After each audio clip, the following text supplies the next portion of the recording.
రేపే వినాయక చవితి. అందులోనూ బుధవారము. ఎంతో పవిత్రమైనటువంటి రోజు.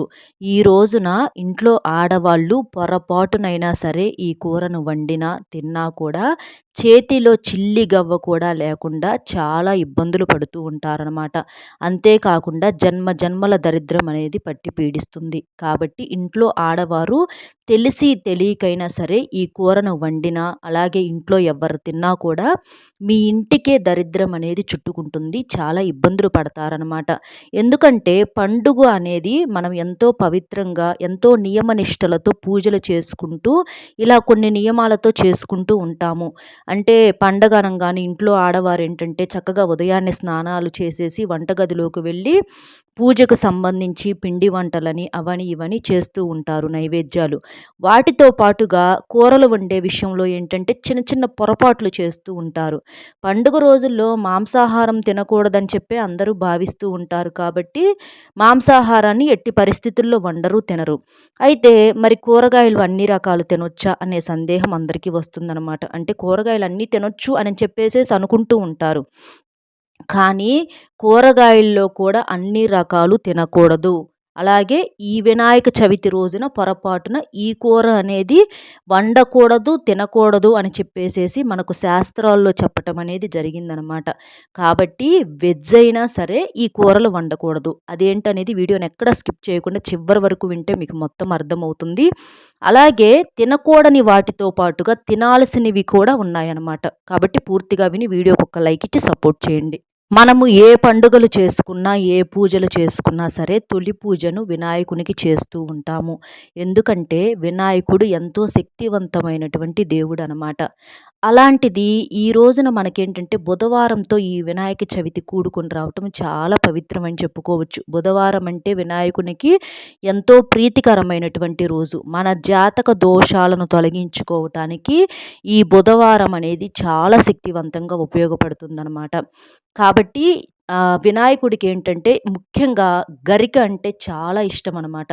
కాబట్టి మీరు వినాయకునికి పూజ చేసేటప్పుడు తప్పనిసరిగా గరికెను కూడా సమర్పించండి. ఇక్కడ ముఖ్యంగా గరికెను ఎందుకు చెప్పుకున్నామంటే గరికె వల్ల ముఖ్యంగా మన జాతకంలో ఉన్నటువంటి దోషాలను, దరిద్ర బాధలను, కొన్ని శాపాలు ఇలాంటివి ఏంటంటే తెలిసి తెలియని పాపాలు, కర్మలనేవి మన వెంటపడి వేధిస్తూ ఉంటాయన్నమాట. కాబట్టి ఈ రోజున స్నానం చేసేటటువంటి నీటిలో కాస్తంత గరికెను అంటే 2, 3 లేత గరిక ఆకుల్ని లేదా చిటికెడంత పసుపును కానీ ఇట్లా మీరు లేదా రాళ్ళ ఉప్పునైనా సరే స్నానం చేసే నీటిలో వేసుకొని చేయటం వలన మీ యొక్క జాతక దోషాలన్నీ కూడా తొలగిపోతాయి. అన్నింటికన్నా బెటర్ ఏంటంటే గరికెను వేసుకొని చేయండి. మీకు అదృష్టం అనేది పడుతుందనమాట. ఇక అలా చేసేసి ఈ రోజున ఏంటంటే నలుపు రంగు బట్టలు ఎట్టి పరిస్థితుల్లో కూడా ధరించకూడదు. గుర్తుంచుకోండి. నలుపు రంగు బట్టలు ధరించటం వలన మీరు చేసే పూజా ఫలితం అంతా వృధా అయిపోతుందనమాట. అలాగే ఈ రోజున జుట్టు కత్తిరించుకోవటము, గోళ్ళు కొరుక్కోవటము, ఇంటిని వాకిలిని శుభ్రంగా లేకుండా చేసుకోవటం ఇలాంటివి చెయ్యకూడదు.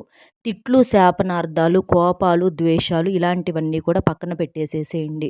వినాయకునికి మీరు పూజ చేసేటప్పుడు పూజలో ఎన్ని రకాలు పెట్టారా అనేది ముఖ్యం కాదండి. మీరు ఎంత మనస్ఫూర్తిగా చేశారా, ఎంత సంతోషంగా, ఎంత తృప్తిగా చేశారా అనేదే ముఖ్యమనమాట. కాబట్టి సూర్యోదయానికి ముందుగానే లేచి చక్కగా గుమ్మం బయట ముగ్గు వేసుకోవటం, పసుపు కుంకుమలు చల్లుకోవటము, అలాగే గడపకు పసుపు రాసుకోవటము, కుంకుమ బొట్లు పెట్టుకోవటము, చక్కగా తలస్నానం చేసుకోవటం. ఎందుకంటే వినాయకుడి పండగని అంటే వినాయక చవితిని పండగలాగా జరుపుకుంటూ ఉంటారు. పిల్లలు, పెద్దలు అందరూ కూడా ఎంతో ఇష్టంగా, ఎంతో సంతోషంగా, ఎంతో సంబరంగా జరుపుకునేటటువంటి పండుగ.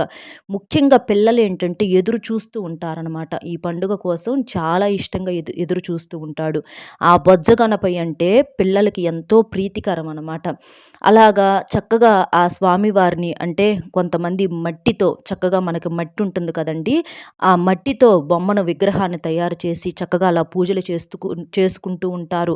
మన చేత్తో మనం స్వయంగా తయారు చేసుకున్న మట్టి బొమ్మతో అవ్వచ్చు, లేదా బయట తెచ్చుకున్నా సరే ఎలాగైనా కానివ్వండి, అలా చేసుకోవటం వలన మనకెంతో ఆనందం, సంతోషం కలుగుతుందనమాట.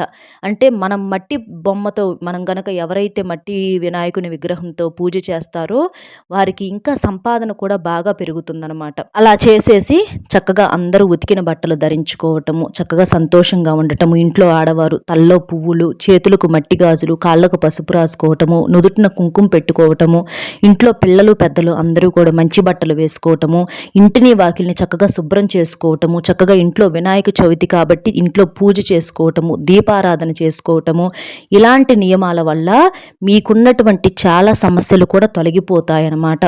ఎందుకంటే చాలామంది కూడా తెలిసి తెలియక మన జీవితంలో మన ప్రమేయం లేకుండా కొన్ని పొరపాట్లు జరుగుతూ ఉంటాయండి. కావాలని ఎవ్వరం కూడా తప్పు చేయము. అలాంటి కొన్ని కొన్ని కూడా మనకి చుట్టుకుంటూ ఉంటాయన్నమాట. అలాంటి వాటిట్లో కూరలు కూడా చాలా ముఖ్యమైనటువంటి పాత్రను పోషిస్తూ ఉంటాయన్నమాట.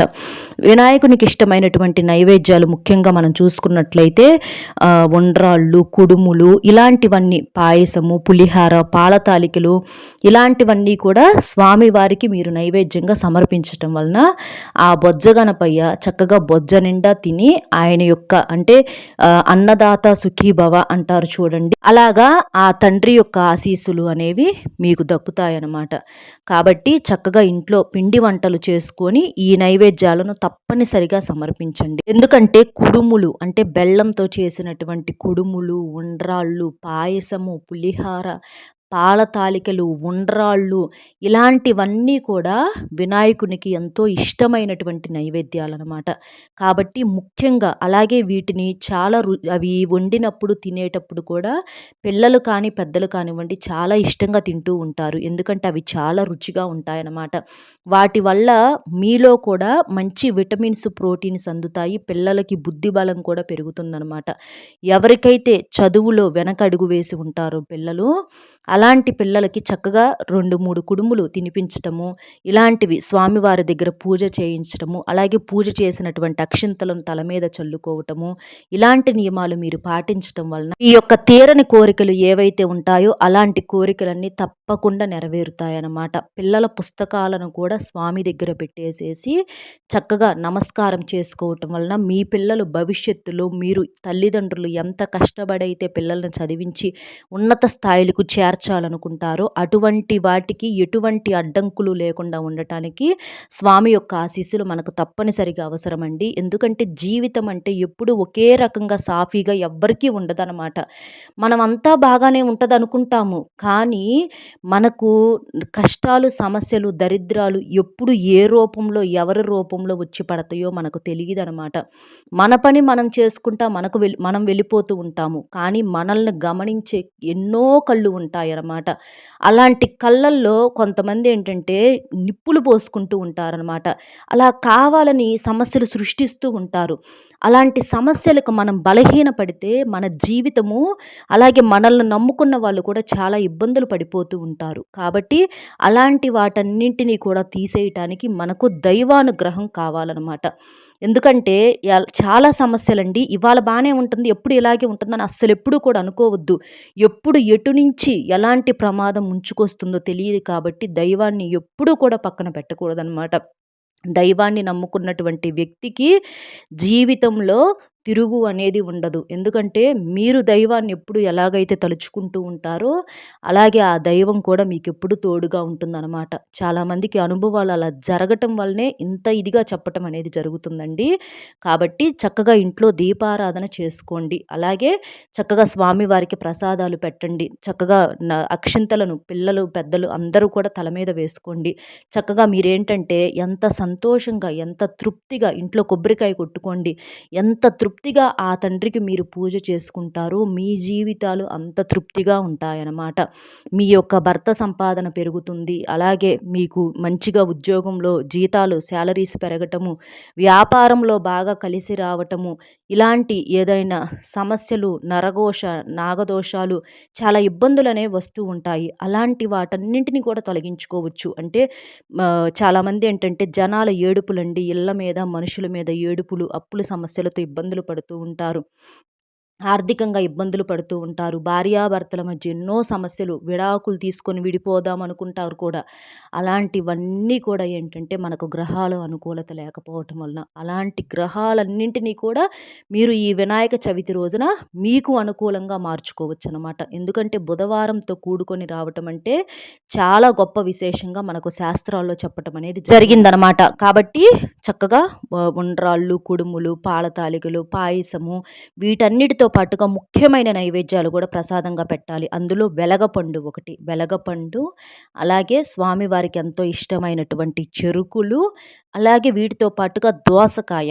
వీటిని కూడా ప్రత్యేకమైనటువంటి ప్రసాదాలుగా ఎవరైతే స్వామివారికి నైవేద్యంగా సమర్పిస్తారో వారి యొక్క కోరికలనేవి తప్పకుండా నెరవేరుతాయన్నమాట. కాబట్టి తప్పనిసరిగా మీరు నియమాలను, మనం చెప్పుకున్నటువంటి నియమాలను ఆచరిస్తూ స్వామివారికి ఈ ప్రసాదాలను, ఈ నైవేద్యాలను తప్పనిసరిగా పెట్టండి. అలాగే వీటితో పాటుగా మనం తినకూడదు అని చెప్పుకున్నాం కదండీ! ఇది ముఖ్యమైన విషయం. పొరపాటున కూడా ఈ రోజున పొట్లకాయ కూరను ఎట్టి పరిస్థితుల్లో కూడా వండొద్దు, తినొద్దు. ఈ రోజున పొట్లకాయను పొరపాటున వండినా, తిన్నా అష్టకష్టాల పాలైపోతారు, అప్పుల పాలైపోతారు. ఆ వినాయకుని యొక్క ఆగ్రహానికి గురవుతారనమాట. కాబట్టి పొట్లకాయ కూర రూపంలో కానీ, పచ్చడి రూపంలో కానీ, ఫ్రైల రూపంలో కానీ, పులుసుల రూపంలో కానీ, ఇట్లా ఏ రూపంలోనైనా సరే, బజ్జీల రూపంలో కానీ, ఇట్లా మీరు పొట్లకాయను ఎట్టి పరిస్థితుల్లో కూడా వండొద్దు, తినొద్దు. ఎందుకంటే పొట్లకాయ అంటే మనకి శివుని యొక్క మెడలో నాగుపాము ఎలాగైతే ఉంటుందో అలాగే శివపార్వతుల యొక్క పుత్రుడే వినాయకుడు కాబట్టి ఆ స్వామివారికి సంబంధించి ఈ పొట్లకాయ అనేది ఎట్టి పరిస్థితుల్లో వండకూడదు, తినకూడదు అనమాట. తింటే మాత్రం చాలా ఇబ్బందులు పడాల్సినటువంటి పరిస్థితి అనేది వచ్చిద్ది. ఈ రోజున అసలు ఇంటికి ఈ కూరగాయలని తెచ్చుకోమాకండి. ఎందుకంటే శాకాహారమే, మనకు కూరగాయలే, చెట్లకు ప్రకృతి ఇచ్చేవే. కానీ సరే కొన్ని కొన్ని శాస్త్రాల ప్రకారం, కొన్ని రోజుల ప్రకారం, కొన్ని ఈ పండుగల రోజుల్లో మనం ఇలాంటివి వండకూడదు, తినకూడదు. కాబట్టి మొట్టమొదటిగా పొట్లకాయను ఎట్టి పరిస్థితుల్లో వండొద్దు, తినొద్దు. ఇక రెండవది వచ్చేటప్పటికి ఏంటి అంటే వంకాయలండి.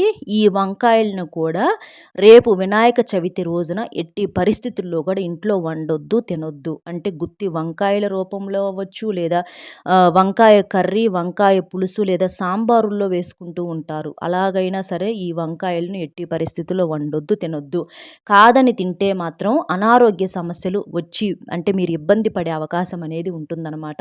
అలాగే వీటితో పాటుగా ములక్కాయలను కూడా ఎట్టి పరిస్థితుల్లో వండొద్దు, తినొద్దు. సాంబారుల్లో ఎక్కువగా ములక్కాయలను వాడుతూ ఉంటారు. అలాగ సాంబారుల్లో అవ్వచ్చు, పప్పుచారుల్లో అవ్వచ్చు, కూర రూపంలో కానీ, పచ్చడి రూపంలో కానీ, పులుసుల రూపంలో కానీ ఇట్లా ఎట్టి పరిస్థితుల్లో కూడా ములక్కాయను వండొద్దు. అంటే రేపు తినకూడనివి ఏంటి, నాన్ వెజ్తో పాటుగా ములక్కాయలు, వంకాయలు, పొట్లకాయలు. ఈ 3 కూరగాయలను ఎట్టి పరిస్థితుల్లో వండొద్దు, తినొద్దు. ఇది మీరు గుర్తుపెట్టుకోండి. అలాగే మాంసాహారం తినకూడదన్న విషయం అందరికీ తెలిసిందే కదండి. కోడిగుడ్డు కూడా మాంసాహారంతోనే సమానము. కాబట్టి కోడిగుడ్డు, చికెను, మటను, ఫిష్షు, ఎండు రొయ్యలు, ఎండు చేపలు, పీతలు, నత్తలు, కొంతమందికి ఏంటంటే ముక్కలేనిదే ముద్ద దిగదు. కానీ మీరు అలా చేశారంటే మాత్రం చాలా ఇబ్బందులు పడతారు. కాబట్టి కూరగాయల్లో వీటిని వండొద్దు. అలాగే నాన్ వెజ్‌ను పొరపాటును కూడా దగ్గరకు రానివ్వద్దు.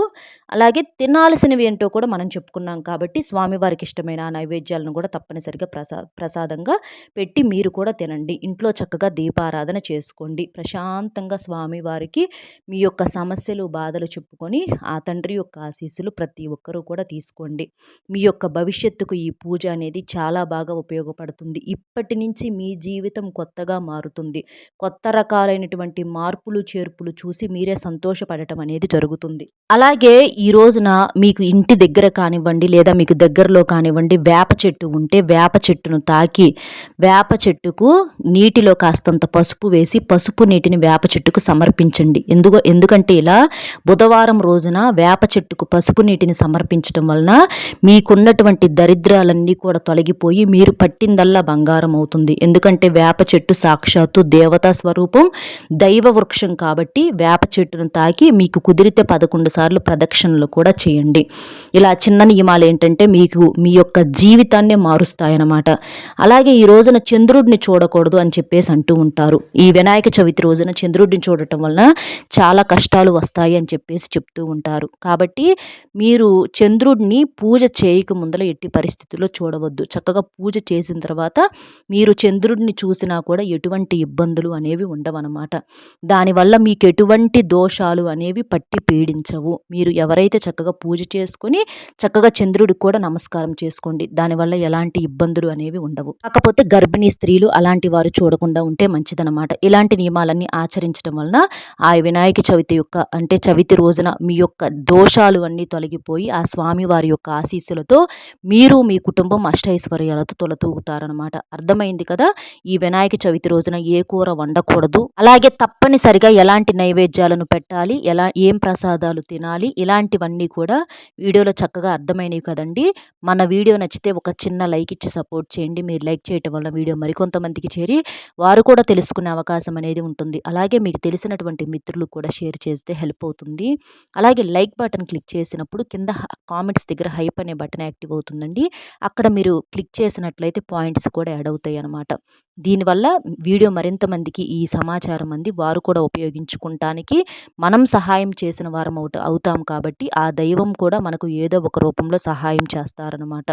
కాబట్టి తప్పకుండా లైక్ చేసి మీకు తెలిసిన ఫ్రెండ్స్కి కూడా షేర్ చేసి కామెంట్ బాక్స్లో ఓం గణేశాయ నమః అనేటటువంటి కామెంట్ని చేయండి. అలా చేయటం వలన ఈ వినాయక చవితి రోజున మీ యొక్క దోషాలన్నీ తొలగిపోయి ఆ స్వామివారి యొక్క సంపూర్ణమైన ఆశీస్సులు మీకు మీ కుటుంబానికి ఉండి ఎంతో సంతోషంగా ఉంటారు, ఉండాలి అని చెప్పి మనస్ఫూర్తిగా కోరుకుంటూ మరొక మంచి విశేషంతో మళ్ళీ కలుద్దామండి. అందరికీ వినాయక చవితి శుభాకాంక్షలు. సర్వేజన సుఖినో భవంతు.